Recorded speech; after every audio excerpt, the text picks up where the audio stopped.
Today in Knife Skills, I'm giving you a little story time about how I was injured by a scalpel in the operating room. Part of my goal for this channel, this is at the end of the day something that is a hobby for me. It's fun. I love social media, and YouTube's such a powerful platform. And I wanted to share a little bit about what the life is like being a surgeon. I think we all have curiosity sometimes as to what people do in their careers and what it's like.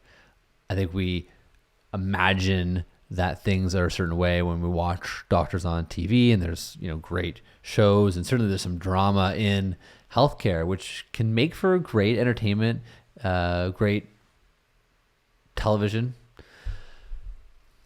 So I want to share a little bit about my own experiences from time to time on this channel. And this story here is about how I was injured recently in the operating room by a scalpel.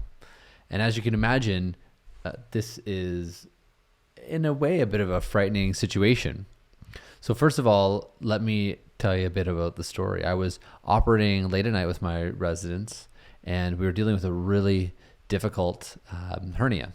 And hernias are common operations, but sometimes they can get stuck, and we call that incarcerated. In this particular case, it was a very difficult, very large hernia that was stuck down into the person's groin, and it really required an advanced approach to fixing this. And I had a great resident, fourth year, who had excellent skills. But this was the kind of case that as a staff and as an attending, you really needed to be there. You really needed to be guiding the resident along, even though that resident has experience and has skills, because it's very complicated.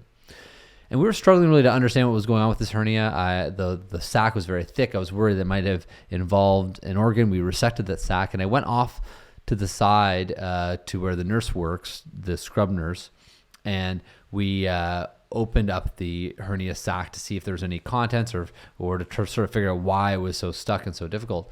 And while I did that, I was holding in my hand here some tissue, and I was carefully dissecting the tissue, and got a little bit distracted. It was a dynamic thing, and I turned my head and I continued my stroke with my blade, and I actually cut my hand open. And what made the situation so scary was that was a knife that I'd used to cut the patient. That knife had blood from the patient all over it.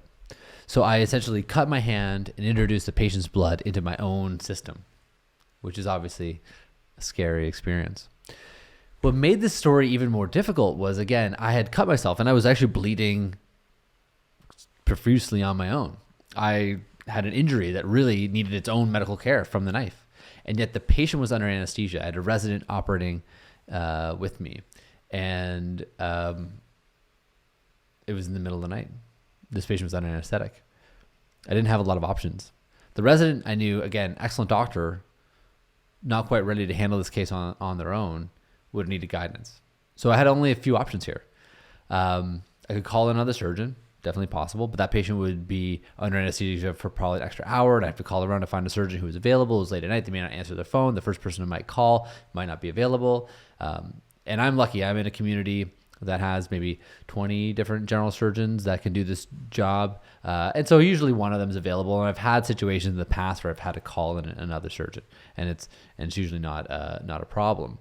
But of course, again, we're in the middle of this operation, about halfway through, and I have an injury. I can't operate. So what do we do? Well, the anesthesiologist happened to be a good friend of mine. He actually is an anesthesiologist that also is trained as an emergency doctor. So it's a second career, just how my job as a surgeon is my second career as a doctor. I used to be a family doctor, and now I'm practicing as a surgeon, as a trauma surgeon. So I turned to him, and I knew this guy personally, and we kind of made eye contact, and I said, I'm bleeding here, and he's like, well, this is within my scope. I'll take care of you. So the nurses grabbed some equipment, and we went off to the side, washed out my wound as best we could, and the anesthesiologist sewed me closed.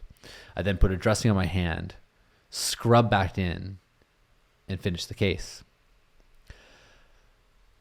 Now, there's a number of issues here. First of all, obviously, there's a safety concern for the patient. That's primary. And I felt at this time the best thing for me to do was to get back into the case. And by sewing my wound so it wasn't bleeding anymore, covering it properly, scrubbing properly, that was the right and safe thing for the patient. I really believe that. Now there's another issue, my own personal safety. So what do you do? Well, in our hospital, we have a policy for injuries. And injuries actually in the operating room are relatively common. I think the stat is at least 50% of people who have worked in the operating room, especially nurses and doctors, have had some sort of sharps injury. Now, if you're a surgeon, it's almost impossible to make it through your entire surgical career without getting cut.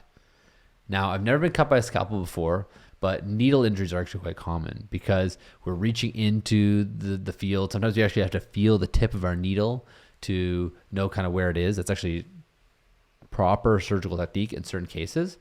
And in fact, in Ontario, our college requires us to get blood testing every single year to prove that we don't have an infectious disease, because there's always that chance that if we get injured in the operating room, that our blood could actually, get into the patient. It doesn't happen very often, but it's possible. And so we get blood tested every year to make sure that we are clean from infectious diseases for that very reason, which is important for the patient care, but also like a big deal. So an injury like this, where I get exposed to a patient's blood, could actually have an impact on my career. What if I got an infectious disease? What if I, heaven forbid, God forbid, get HIV or hepatitis? That would have a big impact on my career. So what do? Well, the patients at my hospital prior to entering surgery actually signed consent for us to check their blood if there is an injury with one of the staff members in the operating room. They actually, ahead of time, have a little consent form where they read the information, and on it very clearly says if someone gets injured in the operating room, we can check their blood, and we do that. And we'll tell the patient that we've done that, and we'll explain to them if there's a positive finding, of course. But the patient has given us consent to take their blood and check it for infectious diseases if someone gets hurt in the operating room.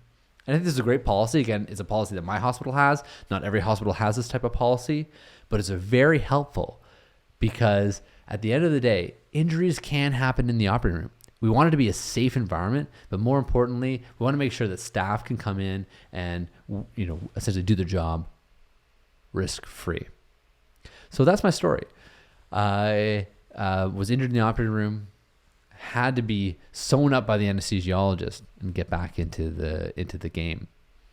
Stressful experience, but the patient did well. We did a great hernia repair at the end of the day, and is doing incredibly well. And all the staff member that were involved, I really appreciate their hard work. Thanks for listening to my story. You've been watching Knife Skills.